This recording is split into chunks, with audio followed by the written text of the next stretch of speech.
A porta automática se abriu como quem não espera nada além de mais uma manhã normal.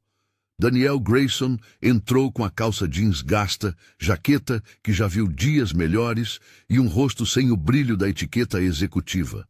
Nada para denunciar o sobrenome estampado na parede atrás do balcão. O piso refletia as luzes fluorescentes com uma palidez cansada. A loja cheirava a café frio e papelão, com um toque de verniz antigo. Havia um silêncio que não parecia natural, preso entre corredores de produtos mal alinhados e placas inclinadas. Ele caminhou devagar, sentindo a loja como se fosse um lugar que ele conhecia apenas de relatórios e reuniões. Ali dentro, o ritmo era outro. Os funcionários se moviam com o automatismo de quem cumpre um turno. Os clientes, poucos, passavam como figuras deslocadas. Nada de sorrisos fáceis, nada de cumprimento. Ninguém o reconheceu. Não era para reconhecer. Era justamente assim que ele queria. No fundo, perto do caixa, uma mulher apoiava o rosto nas mãos, como quem tenta conter um rio. Kendra enxugava os olhos com a parte interna do pulso, respirações curtas, quase escondida atrás de uma pilha de recibos. Havia uma ficha velha de desconto presa ao balcão, moedas espalhadas dentro de uma pequena bandeja e um bilhete dobrado que dizia: "Não deixe ninguém ver". A cena teria passado despercebida por um executivo que nunca pisasse no chão de loja. Mas para Daniel, aquilo cortou como faca, um microcosmo de coisas erradas. Troy, o gerente, estava ali perto. Ombros largos, voz com a cadência de quem passou anos ordenando e raramente sendo questionado. Ele falou alto o suficiente para que a tristeza no rosto de Kendra parecesse ainda mais frágil. "Você já atrasou 2 fechamentos este mês. Não dá para confiar", disse Troy, como se estivesse enumerando defeitos de um produto, não de uma pessoa. A mão dele pousou no tablet com a frieza de quem controla números. "A não ser que queira ficar sem horas. É melhor não inventar desculpa." Kendra ergueu a cabeça, tentou formar um sorriso que não chegou aos olhos. Meu carro quebrou, tive que esperar a peça. Meu filho..." A frase ficou no ar e foi cortada por um sinal de registro. Um cartão que passava, um bip seco que soou como sentença. O som da máquina, naquele instante, parecia o ruído de uma guilhotina diminuta. Daniel observou tudo em silêncio. Ele não esperava encontrar lágrimas. Esperava no máximo frieza, rotinas ineficientes, talvez uma ou outra queixa anônima. Mas há uma diferença entre números frios e faces reais. A carta anônima que ele lera na mesa de sua sala de reuniões falava em abuso de poder, em ajustes de escala, que eram, no dizer da autora, mais castigo do que gestão. Ele veio para ver se era verdade. Agora via. Os passos de Daniel ecoavam um pouco quando ele avançou entre as gôndolas. Havia pequenos sinais em toda a loja, uma placa caída que ninguém consertara, uma pilha de uniformes enrolados como se tivessem sido jogados, a lixeira do break room com embalagens vazias empilhadas. Cada detalhe era um lembrete de negligência, mas o que mais o atingia era o silêncio cúmplice. No corredor próximo ao depósito, Marcos enfiou uma sacola de loja no carrinho e desviou o olhar. Linda passou com uma bandeja e evitou cruzar com Daniel. Jorge encostou-se ao balcão e quando Troy gritou algo sobre seguir o procedimento, Jorge apenas murmurou um "sim, chefe", que tinha o peso de uma resignação antiga. Cassie, na sessão de limpeza, escondeu as mãos sujas por trás do corpo como quem tenta proteger uma ferida. Pequenos sinais, acumulados, que desenhavam um padrão. Daniel deixou que as memórias viessem. Não eram memórias de um executivo distante. Eram promessas que ele havia feito anos antes, quando abriu as primeiras lojas. Ele se lembrava de sentar ao lado de um quadro branco, de traçar diretrizes sobre respeito, sobre cuidar das pessoas como cuidamos da marca. Ele lembrava da sensação vibrante de responsabilidade. nas últimas metas trimestrais. Aquele tom se perdera em planilhas e exigências de rentabilidade. Havia uma palavra que, na pressa, trocara a outra. Eficiência substituir a empatia. Ele quis ouvir mais. Precisava confirmar. A carta anônima não dava nomes concretos, apenas suficientes para inquietá-lo. O que se via ali, diante de si, era substância. Mas para transformar inquietação em responsabilidade, era preciso evidência. Daniel fez o caminho até o break room em passos curtos e calculados, fingindo que precisava de um café. O refeitório era um espaço estreito com uma mesa riscada e um quadro de avisos onde as folhas eram provisórias até a próxima troca. Ali, alguém deixou um bilhete grudado. Para ajudas, falar com Troy. Um detalhe que soou como ironia amarga. Do canto, onde a máquina de café fazia barulho intermitente, veio uma voz baixa. Era Kendra, falando com Marcos, num tom que era ao mesmo tempo confissão e súplica. Não sei como vou pagar o conserto, Marcos. Ainda tenho o gás para o trabalho. Não tenho nem para levar o menino à escola. E se eu perder mais horas? Marcos desviou os olhos.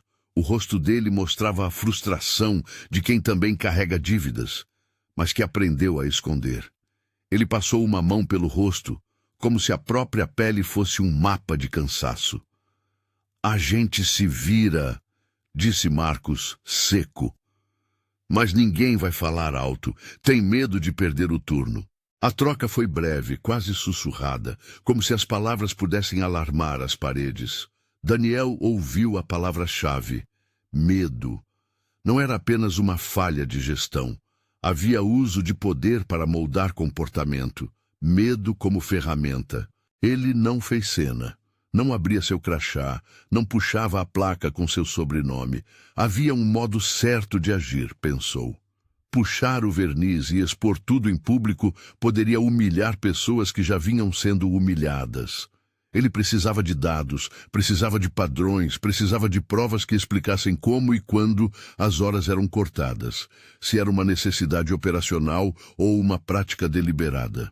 No escritório dos fundos, uma porta entreaberta dava acesso a terminais de suporte. Usuários de alto nível tinham procedimentos para emergências. Era algo previsto para o dia em que uma loja precisasse de intervenção técnica imediata. Daniel tinha a chave daquele departamento na mesa do CEO pelo simples fato de manter a cadeia de comando funcional em crises. Usar a conta de suporte não era intrusão, pensou. Era ativar um mecanismo legítimo em nome da responsabilidade. Ele entrou, sentando-se diante de um terminal com a tela que exibia a interface que a maioria dos funcionários nunca via. O cursor piscava. Com dedos firmes, ele acessou o sistema de escalas e registros de ponto usando a conta técnica de emergência. Nada dramático. Protocolos, senhas de contingência, registros de auditoria que mostravam quem entrou e quando. Havia controles ali justamente para assegurar transparência. Ao puxar os relatórios da última média trimestral, o que Daniel encontrou foi uma sequência de decisões que não pareciam acidentais. Em uma planilha, as horas de Kendra caíam de forma irregular. 32 horas uma semana, 24 na próxima, 18 depois. Não havia padrão de faltas que justificasse isso. Ao lado, notas curtas, escritas com a pressa de quem não quer deixar rastro. Ajuste, comportamento, reduzir para teste, priorizar confiança. Palavras frias que descreviam pessoas. Mais além, um filtro no sistema mostrava marcações internas, etiquetas usadas por Troy e por 2 supervisores próximos. Entre elas, havia variações que soavam como verdictos. Não confiável, altamente flexível, precisa adaptação. O que um sistema deveria usar para classificar performance estava sendo usado como rótulo para controlar vidas. E como se não bastasse, os bônus e os intervalos extras eram concedidos com uma mão generosa àqueles que raramente questionavam ou que tinham proximidade com Troy. Daniel deslizou pelos documentos, sentindo uma pontada de constrangimento. Ele reconheceu nas notas a lógica de uma administração infantilizada, transformar horas em moeda de obediência. Não era apenas cortar custos, era moldar comportamento, abusar de uma ferramenta de gestão, transformando vidas em métricas de conformidade. Ele precisava marcar datas e nomes. Abriu um relatório detalhado por funcionário. Kendra, anotações de corte nos dias em que solicitou folgas para levar o filho ao médico, justificativas vagas de não essencial. Uma outra funcionária, Linda, teve horas reduzidas depois de pedir para trocar de turno por causa de um curso noturno. Marcos recebia horas extras quando aceitava fazer over ou fechar caixas, mas as compensações não seguiam tabela alguma. Eram concedidas em função da disponibilidade para tarefas extras e da disposição em não questionar. No canto da tela, uma planilha consolidada mostrava o que parecia um padrão organizacional. Horas desviadas de funcionários com justificativas familiares e redirecionadas para perfis confiáveis. Havia uma diferença de 5 a 10 horas por semana, repetida, que somava no fim do mês um impacto real na renda das pessoas. Era trabalho invisível que, somado, formava uma diferença salarial que poderia custar contas pagas ou não pagas. Enquanto analisava, Daniel sentiu a urgência truncar a respiração. As células da planilha, frias e brancas, transformavam-se em rostos. Ele passou o dedo pela tela, tentando não deixar a sala de reuniões se sentir menor. Um trecho de um e-mail interno apareceu na sequência. Não algo formal, mas um memorando curto. Reajustar escalas para cobrir picos. Priorizar funcionários com maior disponibilidade. Assinado por Troy e por um supervisor regional. Embaixo, uma linha adicionada quase como um comentário. Evitar riscos com funcionários que pedem constantes ausências. A linguagem roteirizava a exclusão. Em vez de planejar cobertura para faltar, criou-se um eixo de exclusão que penalizava justamente quem tinha mais necessidades. Era gerenciamento convertido em punição. Daniel recuou na cadeira e associou números a rostos. Ele não estava mais criticando um método gerencial. Estava diante de um dispositivo que usava o tempo como instrumento de controle. E o tempo de trabalho, mais do que qualquer outra coisa, era o que garantia a dignidade mínima para pagar contas, encher o tanque, comprar remédios, mandar um filho à escola. Ele respirou fundo e seguiu pelo caminho dos registros. Notas internas, calendário de trocas de turno, recibos que mostravam compensações em dias isolados.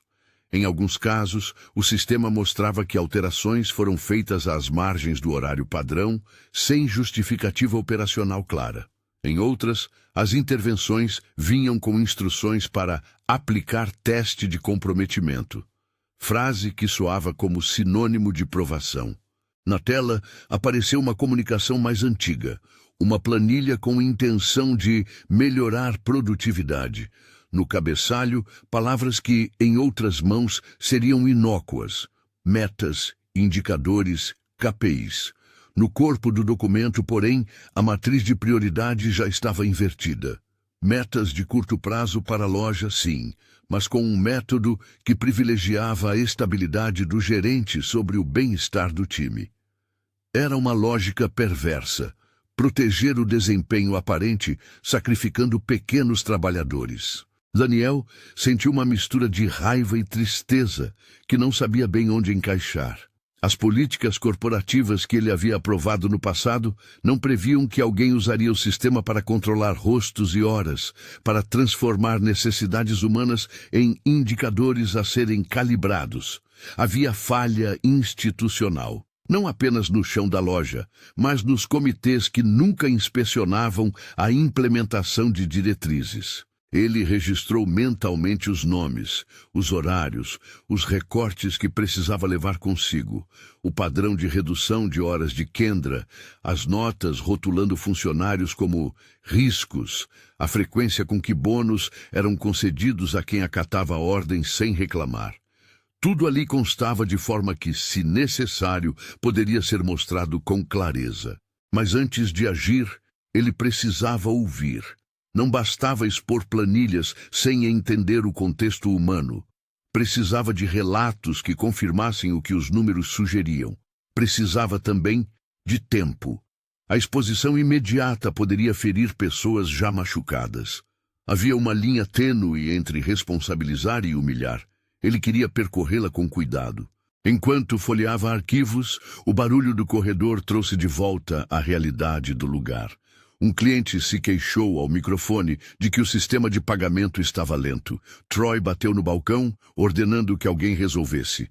A voz dele, novamente, tinha a dureza de quem domina. No chinelo de poder era fácil mandar. Difícil era reconhecer o que isso fazia às pessoas. Daniel fechou o laptop com a sensação de ter encontrado mais do que esperava. Havia provas de um padrão, havia rostos que precisavam ser ouvidos, havia uma política que havia sido distorcida pela prática do gerente. O pior que o bilhete anônimo prometera estava ali. Não um erro isolado, mas um mecanismo que havia normalizado punição velada. Ele saiu do escritório devagar, decidido a não fazer alarde. Precisava preparar um movimento que fosse mais reparador do que espetacular. Não queria uma cena que aliviasse sua própria consciência às custas do time. Queria consertar o que poderia ser consertado com cuidado, sem postergar a urgência. No refeitório, Kendra estava encostada na parede, os dedos entrelaçados, o olhar perdido. Quando percebeu Daniel, houve um breve momento de confusão, como se ela não tivesse certeza se aquele homem era cliente, inspetor, ou apenas mais um estranho. Daniel sentiu o peso de manter a identidade em segredo por mais um instante. Observou o detalhe que, mais do que qualquer planilha, lembrava o que estava em jogo. No bolso dela, um bilhete com horários escritos à mão, rabiscados para lembrar o número de horas que precisava para fechar o mês. "Ei!" disse ele, com voz macia, como quem tenta não escancarar um abismo. "Você está bem?" Kendra ergueu a cabeça. A expressão dela variou entre surpresa e medo. Talvez porque, no seu trabalho diário, gente boa costumava se aproximar com soluções vazias. Ele não poderia prometer nada, não naquele instante. Mesmo assim, precisava que ela falasse. Precisava que ouvissem. Ela contou em voz baixa sobre as semanas em que faltou por motivos justos e, ao retornar, viu o horário reduzido. Sobre a conta de luz ameaçando cortar, sobre a escolha entre pagar a escola do filho ou o conserto do carro. Quando tocou no tema do medo de perder dias por pedir folga, a voz dela tremia. "Eu tentei falar com Troy", disse Kendra. "Achei que, se eu explicasse, ele entenderia, mas ele disse que era questão de compromisso, que se eu não pudesse cumprir, teria que me ajustar. Eu tentei ser forte, sabe? Mas tem dia que a gente não aguenta." Havia dignidade nas palavras dela, apesar do cansaço. Havia uma força que não era feita de bravura teatral, mas de perseverança. Daniel sentiu algo se abrir dentro dele. Uma decisão que não aceitaria consentir com aquilo.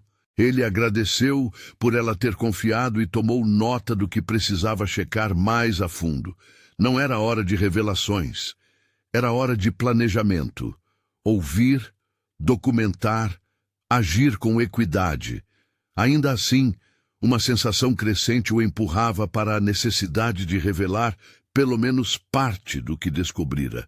Havia um princípio que guiava sua mão. Não se tratava de sensacionalismo, mas de responsabilidade.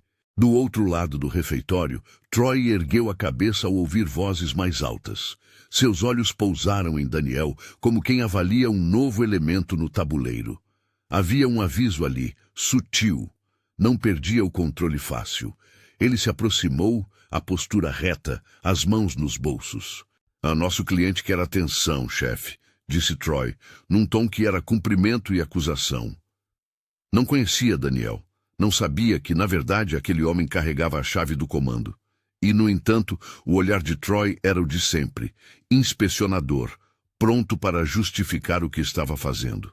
Daniel sentiu o confronto se desenhar, mas antes de ceder ao impulso de interromper, ele optou por observar mais um pouco. Havia estratégias a serem traçadas. Uma exposição direta poderia provocar resistência e depor a pressão em cima de gente inocente. Ele precisava de aliados. Precisava, sobretudo, de ouvir mais relatos para formar um caminho de reparação que incluísse cuidado com quem sofrera. Ainda assim, a urgência pulsava. Ele sabia que, para preservar a dignidade de Kendra e de outros, teria que acelerar medidas. As planilhas mostravam tendência clara. As falas confirmavam o impacto real. Cada hora a menos, cada etiqueta de não confiável, era uma ferida administrativa transformando pessoas em números. Ao deixar o refeitório, Daniel olhou para o relógio preso à parede da loja. Um relógio sem ponteiro, que parecia tão negligenciado quanto as prateleiras. Hora de agir, pensou. Mas o modo certo não seria um ato de poder performativo. Seria uma série de decisões, medidas graduais que reconstruíssem confiança. Ele voltou ao terminal. Precisava de mais uma coisa: registros de comunicação de Troy com a regional, quaisquer mensagens que pudessem mostrar instrução ou conivência. Não buscava punir, buscava compreender até onde a prática era local e até onde havia permissividade em níveis superiores. Os relatórios mostravam uma ambiguidade preocupante. Alguns ajustes vinham assinados por Troy, outros por assistentes, e uma folha antiga sugeria que práticas informais eram comentadas em reuniões de supervisão. Não havia uma assinatura explícita de má-fé, só a mesma sequência de decisões indevidas. Enquanto reunia aquilo que precisava, seu peito apertava-se com uma mistura de raiva e responsabilidade. A realidade era simples e cruel. Vida das pessoas sendo comprimida por decisões administrativas. Para consertar, precisaria agir com firmeza. Mas firmeza sem empatia teria o risco de repetir a violência, só que agora em nome da correção.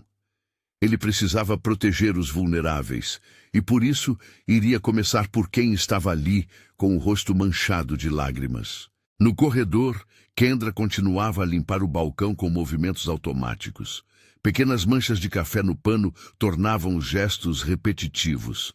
A cena, mais do que qualquer arquivo, lhe gravava na mente a dimensão humana do que as planilhas mostravam. Ele virou-se para a porta do escritório dos fundos, já com o plano na cabeça. Ouvir mais depoimentos, organizar provas administrativas, montar uma intervenção que reinstaurasse a confiança e devolvesse horas onde o corte fora injustificável. Pensou também em como comunicar isso sem expor os funcionários. Uma reunião aberta que priorizasse escuta e não humilhação. Antes de sair, olhou uma última vez para a loja. Os corredores, os clientes, os funcionários... Tudo parecia segurar a respiração. Ele sabia que quando revelasse parte do que encontrara, o clima mudaria. Mas sabia também que a inércia era cúmplice. A mão de Daniel pousou sobre a maçaneta do escritório. Do lado de fora, Troy conversava em tom baixo com um supervisor, fazendo gestos como se explicasse problemas operacionais. A conversa interrompeu quando Troy percebeu Daniel novamente. Os olhos dele estreitaram, avaliando, não reconhecendo. Daniel sentiu a necessidade de controlar a cena. Ainda precisava de um passo final, verificar um último registro, aquele que poderia ligar a prática de rebaixar horas a um padrão sistemático de prêmios para os confiáveis. Se encontrasse aquilo, não poderia mais adiar a necessidade de uma intervenção direta. Ele respirou. Digitou a última sequência de comandos. A tela respondeu com uma série de campos preenchidos. alterações de horário, justificativas abreviadas, e no fim, um campo que registrava quem solicitara a alteração. Os nomes se repetiam como se fossem carimbos de um selo. Troy, supervisor regional, assistente. Em alguns dias, havia aprovações cruzadas que indicavam conhecimento coletivo. A linha que ligava a prática à sua perpetuação apareceu nítida. Não era apenas uma ação isolada. Era uma cultura. E culturas mudam com tempo, com disciplina e com liderança que se dispõe a assumir a falha. Ao desligar o terminal, Daniel sentiu o peso da decisão. Ainda guardaria a identidade por algum tempo, pensou. Precisava planejar, precisava ouvir, precisava montar uma estratégia de reparação que preservasse gente. Mas a hora de agir era agora. Ele saiu do escritório e, no corredor, parou por um instante observando o rosto de Troy. Havia ali uma escolha evidente. Confrontar imediatamente em público, arrancar as chaves e fazer um gesto cirúrgico, ou trabalhar por dentro, desenrolando a teia com cuidado, punindo práticas e não pessoas, restabelecendo regras e dando voz a quem sempre fora silenciado. Daniel fechou os olhos por um segundo e deixou que a imagem de Kendra enchendo o tanque, de noites menos apertadas, viesse à mente. A vontade de resolver rápido, de acrescentar justiça imediata, bateu como impulso. Mas ele sabia que justiça verdadeira também exige prudência. Era preciso recuperar a confiança ferida sem ferir de novo. Quando abriu os olhos, Troy ergueu-se e caminhou na direção do refeitório. O tom dele era o de quem vinha checar a ordem do dia. Daniel colocou a mão na maçaneta do escritório e, por um fio, sentiu a tênue linha entre descoberta e exposição. Respirou fundo, mediu as consequências e saiu. Não para confrontar com as planilhas em punho, mas para começar a construir um passo a passo que devolvesse dignidade àqueles rostos. Ele cruzou o espaço por entre gôndolas e clientes com a mesma calma que o havia trazido até ali. No caminho, marcou mentalmente os nomes, os horários, as conversas. Sabia que o que vinha a seguir exigiria mais do que palavras. Exigia um ajuste institucional que talvez começasse com a remoção das chaves de Troy, mas não terminasse aí. Exigia ouvir, reparar e criar mecanismos que impedissem que o tempo de alguém fosse usado como instrumento de castigo. Ao se aproximar do refeitório, o ruído da máquina de cartão fez-se presente novamente. Bip, bip. E a cena com Troy ao lado de Kendra ficou suspensa no ar, como uma promessa de confrontação. Daniel sentiu a determinação crescer. A revelação era inevitável, mas antes de falar, ele precisava planejar a maneira de transformar o choque em reconstrução. E por isso, fez uma pausa breve, contando mentalmente os passos que derrubariam não apenas um ato, mas a prática inteira que o sustentava. Fica até o final para ver como o CEO reage. Ele respirou fundo, colocou a mão na maçaneta e saiu do escritório com a mesma calma que o tivera ao entrar. Daniel encaminhou-se ao refeitório, sabendo que uma decisão precisava ser tomada. Não uma catarse, não um espetáculo de autoridade, mas um ato responsável que devolvesse dignidade sem expor ainda mais os feridos. Na boca do refeitório, Troy conversava com 2 supervisores sobre inventário. A fala dele era cortante, a postura inabalável. Ao vê-lo, Daniel sentiu o gatilho da impaciência. Por um segundo imaginou arrancar as chaves do cinto e, com isso, acabar com tudo ali. Optou por outro caminho. A equipe reunia-se por hábito, um grupo de pessoas que se suportava no silêncio. Marcos limpava a bandeja com movimentos mecânicos.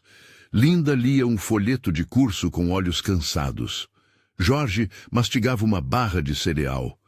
Kendra estava recostada, as mãos ainda ligeiramente trêmulas. Quando Daniel entrou, o burburinho diminuiu, não porque ela tivesse anunciado algo, mas porque havia ali uma tensão reconhecível, a presença de alguém que não pertencia ao chão da loja. Bom dia, disse ele, sem usar a crachá ou nome corporativo. A voz era a de quem não procurava destaque, apenas presença. Troy ergueu a cabeça e fixou-o um instante, avaliando. Havia, naquela avaliação, o desprezo de quem julga desconhecidos. Daniel manteve o olhar firme e continuou. Preciso falar com todos vocês por alguns minutos. É importante. A ordem não veio como imposição. Por algum motivo, o refeitório aceitou. Talvez a honestidade no tom, talvez a urgência que as mesas viviam há meses. Reuniram-se ao redor como quem aceita uma convocação improvisada. Alguns olharam um para o outro, surpresos. Outros aguardaram a falha, esperando o espetáculo. Daniel acomodou-se numa cadeira improvisada e, sem anunciar cargo ou culpa, começou pela confissão que queria fazer. Não para se absolver, mas para abrir espaço à reparação. Não vim aqui para punir, disse. Vim porque recebi uma carta dizendo que algo estava errado nesta loja. Vim para ver com os meus olhos, e o que vi me preocupa. Houve um silêncio tenso, como se a própria loja prendesse a respiração. Ele não usou termos corporativos vazios. Contou em poucas frases o que houvera visto. A rotina congelada, as etiquetas de não confiável, as horas que variavam sem critério. Não citou nomes ainda. Falou de padrões, de como números se tornam rostos quando se olha com atenção. Então, com cuidado, explicou que examinara os registros com a conta técnica de suporte, uma medida extrema, mas prevista nos protocolos para casos de intervenção urgente. Franziu o senho sobre a ética do gesto, dizendo que o fizera porque precisou transformar inquietação em responsabilidade. Não era uma admissão de intromissão indevida, era uma narrativa de dever. Alguns olhos se arregalaram. Outros mantiveram desconfiança. Troy ergueu a voz, a primeira tentativa de fechar o circuito com uma acusação velada. Quem é você para... Começou. Daniel interrompeu antes que ele completasse. Não para acalmar Troy, mas para mudar a cena. Sou alguém responsável por esta rede de lojas e estou aqui para resolver. Não para humilhar ninguém, para consertar o que está errado. Houve murmúrios. Kendra olhou para o chão. Marcos cruzou os braços. Troy sentiu-se chamado. Ele tentou reagir com a mesma autoridade que exercera por meses, falando de metas, de necessidade operacional, de disciplina e de compromisso com a loja. Argumentos que soavam plausíveis para quem usava a disciplina como justificativa. Daniel, então, pediu que Troy explicasse publicamente os critérios usados para alterar horas, não como um interrogatório feroz, mas solicitando transparência. Troy, no começo, falou de necessidade de cobrir picos e de ferramentas para melhorar produtividade. As explicações colavam em parte. Havia picos de movimento, havia faltas, e por isso a prática do ajuste de escala podia parecer razoável em superfície. Mas Daniel trouxe o que comprovava a má prática. Registros que mostravam padrões, exemplos de cortes temporários ligados a pedidos de folga por motivos familiares, notas com termos que rotulavam pessoas. Ele mostrou as evidências com simplicidade, uma série de planilhas, relatórios de alterações e prints de memorandos internos. Não foi um gesto para envergonhar. Foi uma apresentação factual. Os documentos colocados discretamente sobre a mesa deixaram ver a realidade que muitos já sentiam na pele. Havia claramente decisões tomadas por critérios que não se alinhavam com o quadro de necessidades operacionais. A cultura subalugara o tempo das pessoas como moeda de obediência. Troy ouviu, depois viu, depois tentou minimizar. Chamou de ajustes normais, testes de comprometimento. Disse que os relatórios eram necessários para manter a loja viva. Por baixo das palavras, a centroafirmação. Ele havia usado o poder para proteger seu próprio ambiente de trabalho, mesmo que isso implicasse sacrificar os instáveis. Daniel não respondeu com fúria. Respondeu com responsabilidade. Pediu a Troy as chaves da loja. Não havia cinematicidade no gesto. Ele pegou as chaves com a mesma firmeza prática com que um médico usa luvas. Não anunciou uma demissão, nem um castigo público. A proposta de Daniel era concreta e proporcional. Troy seria afastado temporariamente da função de supervisão direta da escala, enquanto uma auditoria das práticas de gestão fosse conduzida. Haveria treinamento obrigatório, revisão das métricas e a instalação de canais seguros para que funcionários pudessem reportar abusos sem medo de retaliação. Ele explicou que responsabilidade exigia processos, não espetáculos. O rosto de Troy endureceu. Houve protestos. Ele recordou suas realizações, tentou invocar números de vendas, metas alcançadas, mas as evidências contavam outra história.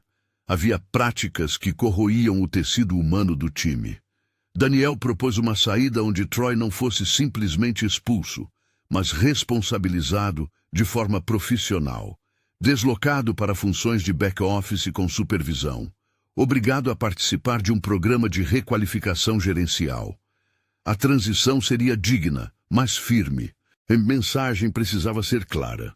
Poder sem responsabilidade não seria tolerado. Então veio a parte humana que Daniel queria priorizar, a restituição. Ele olhou para Kendra e disse simples e direto: Kendra, você tem mantido a loja funcionando há meses com dignidade. Sei o suficiente para entender que você merecia tratamento diferente. Quero oferecer a você a responsabilidade de assistente de gestão. Não para que resolva tudo sozinha, mas para que tenha voz nas escalas, nas decisões de cobertura e em um canal direto para queixas. Vamos reconstruir isso juntas. O reconhecimento caiu como uma onda. Kendra tremeu, fechou os olhos por um segundo e balançou a cabeça, num misto de incredulidade e medo. Aceitar significava enfrentar Troy, administrar colegas, responder por decisões que nunca tomou e, acima de tudo, carregar a esperança de que as coisas poderiam melhorar. Ela pensou no filho, nas noites preocupadas, no conserto do carro, nas contas. Pensou também nas palavras que tantas vezes formara em si mesma como promessa. Se não eu, quem? Eu aceito, murmurou.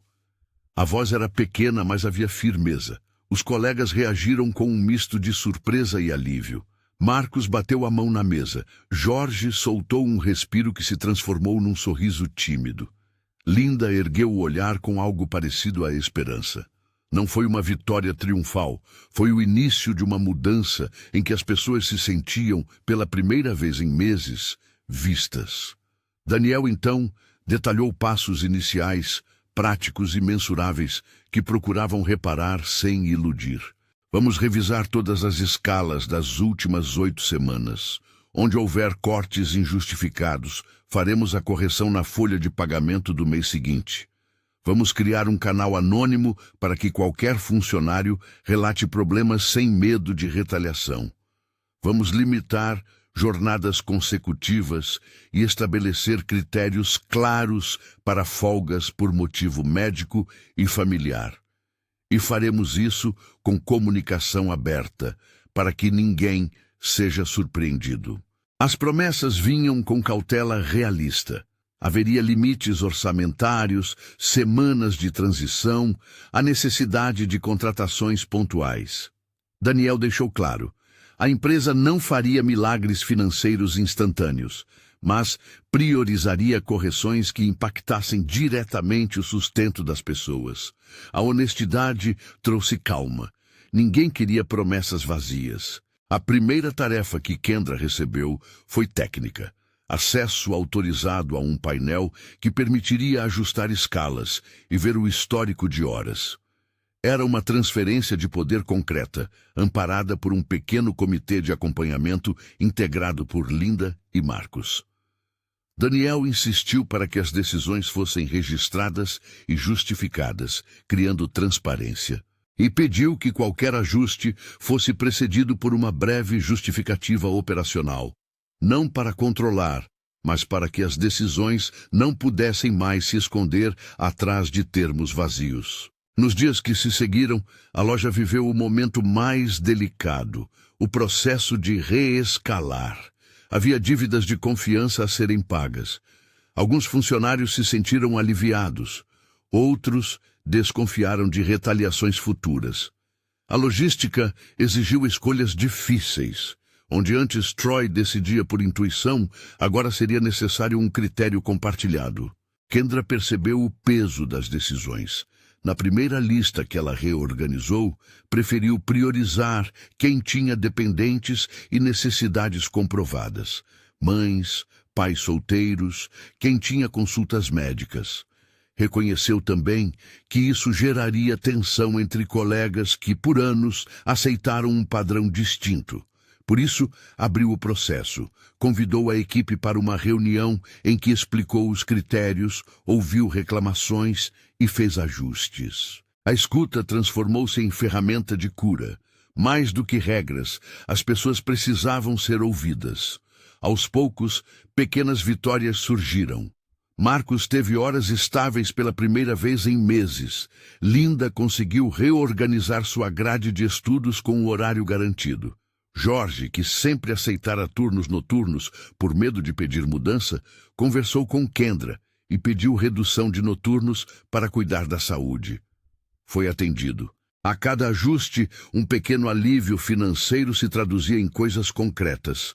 Uma fatura paga, um remédio comprado, um descanso a mais. Houve resistência, claro. Algumas semanas foram de aperto, faltas inesperadas, ajustes de última hora, custo de contratações temporárias. O departamento financeiro precisou readequar verbas, cortar gastos em frentes menos estratégicas para priorizar folhas e contratar auxílio. Daniel não escondeu as limitações. Explicou à equipe que restituir dignidade exigia sacrifícios e planejamento. Pediu paciência e envolvimento. Enquanto isso, a reestruturação de Troy caminhava de forma distinta, não expulso, mas responsabilizado. Ele foi retirado do papel de manipulador de escalas e alocado, temporariamente, ao escritório regional para revisão de processos. Houve treinos obrigatórios sobre liderança, empatia e gestão de pessoas. A ideia era dupla: proteger a equipe e, se possível, transformar um gestor por meio da exigência ética. Troy reagiu como previsível. Sentiu-se injustiçado, resmungou e resistiu. Mas havia ali também a possibilidade de aprendizado. A empresa investiu em mediação profissional para que o processo não fosse apenas punitivo. No chão da loja, as mudanças cotidianas eram mais sensoriais do que estatísticas. As vozes tornaram-se menos contenidas. Um cumprimento começou a retornar às prateleiras. A máquina de café não mais acompanhava apenas o barulho do cansaço, mas servia, vez ou outra, de ponto de encontro para trocas rápidas. Como foi seu final de semana? Conseguiu levar o menino ao médico? Pequenas perguntas que antes pareciam riscos. Houve também um episódio que revelou a alteração de clima. Um cliente idoso que se confundiu com a promoção pediu ajuda para encontrar um produto. Em semanas anteriores, o atendimento teria sido cortês, mas apressado. Naquele dia, Marcos não apenas ajudou, mas conversou, acompanhou o homem até o caixa e garantiu que ele tivesse desconto. O idoso sorriu, agradeceu e saiu com a sacola. Um gesto humilde, mas significativo. O serviço voltara a ser humano. Kendra, no entanto, pagava um preço emocional. Tornar-se voz das decisões a colocou sob os olhares dos colegas. Ela dormia com um senso de responsabilidade maior do que antes. Havia noites em que contava as horas do mês no papel, calculando onde poderia fazer ajustes sem ferir outros. Aprender a negociar custos e a justificar escolhas à gerência regional tornou-se tarefa nova. Nem sempre acertou. Houve erros administrativos, trocas mal coordenadas, semanas de sobrecarga em que alguns colaboradores enfrentaram jornadas longas. Cada erro exigiu admissão rápida e correção. A liderança de Daniel, por sua vez, não foi feita de aparições repentinas. Ele reaparecia na loja em horários diferentes, sem grande anúncio, e permitia que as mudanças fossem avaliadas no tempo real. Às vezes, assistia de longe, observando uma conversa entre Kendra e um colega. Outras vezes, parava para ouvir sugestões e reclamações. Sua postura era de quem tinha de assumir a responsabilidade corporativa pela cultura que permitira surgir, e não de quem vinha buscar holofotes. Foram semanas de transição, de testes e de pequenos ajustes técnicos. Atualização de sistemas para registrar justificativas de escala, definição de políticas que priorizassem encargos por cuidado familiar e criação de um caixa de emergência limitado para ajudar em casos extremos onde o corte de horas já havia comprometido urgentemente o sustento. As correções na folha de pagamento aconteceram com atraso de 1 mês. Processar reversões em massa exigiu conferências e ajustes contábeis. Isso gerou tensão. Prometeram a restituição, mas alguns tiveram de esperar para ver o dinheiro no contra-cheque. A espera foi incômoda, mas transparente. Daniel explicou os prazos e fez questão de manter a comunicação. Ao mesmo tempo, a empresa iniciou um processo de auditoria interna nas práticas de gestão de todas as lojas regionais. Não se tratava de caça a bodes expiatórios, mas de aprender com o local onde a cultura havia sido pervertida. Havia a intenção de estabelecer diretrizes claras, critérios aprovados para cortes, prazos de notificação, canais de apelação e, sobretudo, supervisão externa que impedisse a centralização de poder numa única figura local. Entre as medidas, incluiu-se um comitê rotativo que acompanharia escalas mensais e veria se havia padrões discriminatórios. O processo foi doloroso para alguns. Alguns gerentes resistiram, outros celebraram. Era natural. Mudar cultura corporativa significa confrontar hábitos e interesses. Daniel reconheceu isso em reuniões com a diretoria. O custo de consertar podia ser maior no curto prazo, mas a sustentação a médio prazo redundaria em lojas mais estáveis, menor rotatividade e uma reputação que não se comprava apenas por marketing. Havia aqui uma visão pragmática. Dignidade e sustentabilidade podiam convergir. Na vida pessoal de Kendra, o impacto foi tangível. Numa tarde chuvosa, com o trabalho mais organizado e a folha de pagamento já com as correções processadas, ela deixou a loja com o coração mais leve. No carro, seu filho cochilava no banco traseiro. Os olhos inchados pela chuva ou pelo sono não importa. Na bomba de combustível, suas mãos hesitaram por um momento, ainda acostumadas a calcular cada centavo. Mas o posto aceitou o cartão, e ao sair, ela viu o nível da gasolina subir sem a sufocante preocupação que a acompanhara meses antes. Fez uma pausa, olhou para o filho adormecido e sorriu. Não foi um momento de triunfo triunfalista. Foi um sopro de alívio. Ali, no volante, Kendra sentiu que a prioridade de alguém em uma sala de comando havia mudado. Seu alívio era um lembrete. Políticas tocam vidas. A loja continuou a respirar de forma diferente. Passaram algumas semanas desde a intervenção inicial. A equipe ajustava-se às novas regras. Marcos começou a traçar planos pequenos. Uma viagem de fim de ano com a família que antes parecia impossível. Linda terminou o curso noturno que lhe abriria novas oportunidades. Jorge conseguiu tutela médica e, com uma folga garantida, cuidou melhor da saúde. Cassie, que sempre evitara falar, encontrou no canal anônimo a coragem para relatar um episódio de intimidação menor que resultou numa conversa mediada. Os microgestos somaram-se em confiança. Do lado corporativo, Daniel redigiu um memorando que, desta vez, não foi mais um documento retórico, mas um comprometimento público com mudanças práticas. Havia nele medidas de acompanhamento, um cronograma e indicativos de avaliação. Mais importante, havia a palavra de que práticas que transformassem tempo em punitiva moeda de emprego seriam abolidas e substituídas por critérios justos de cobertura. A comunicação foi clara, errara-se, repararia-se. O percurso, contudo, não apagou tudo. Havia sequelas de meses de medo. Alguns funcionários mantinham o hábito de baixar o olhar ao falar. Outros demoravam a manifestar opinião. O processo de restauração seria longo, mas agora havia um plano e pessoas dispostas a fazê-lo.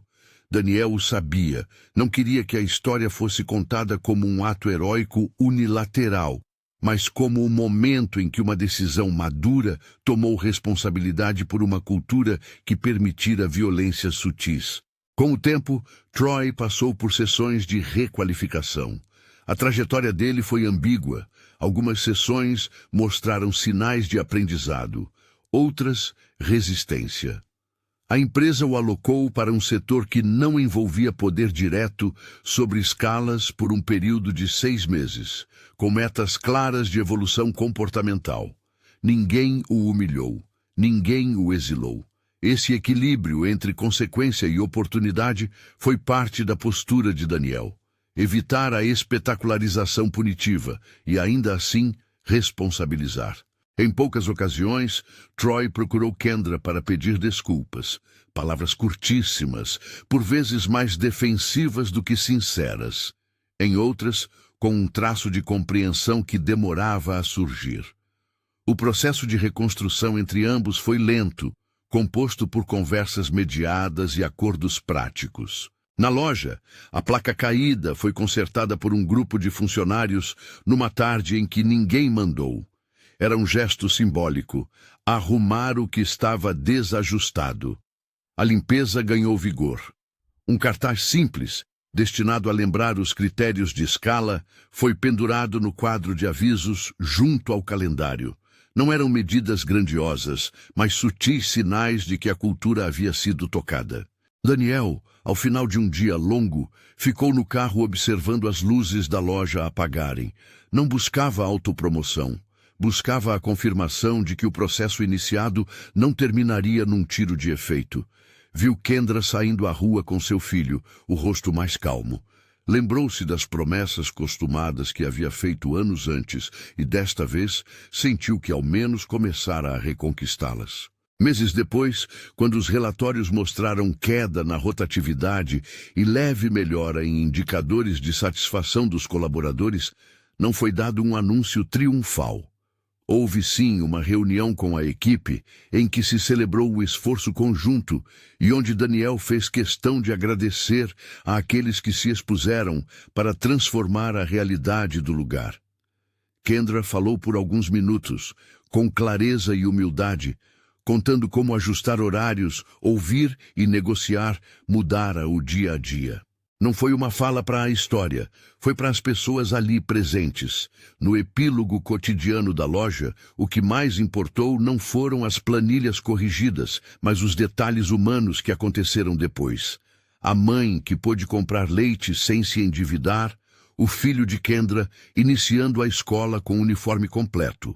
Um colega que, ao sentir-se doente, pediu folga sem medo de perder horas. Conversas francas no refeitório, sem a atmosfera de vigilância. A empresa instituiu um canal de feedback contínuo e um comitê de revisão de práticas, formado por funcionários de diferentes lojas, para evitar que decisões centralizadas ficassem sem fiscalização. A história não teve um final limpo. Houve momentos de retrocesso.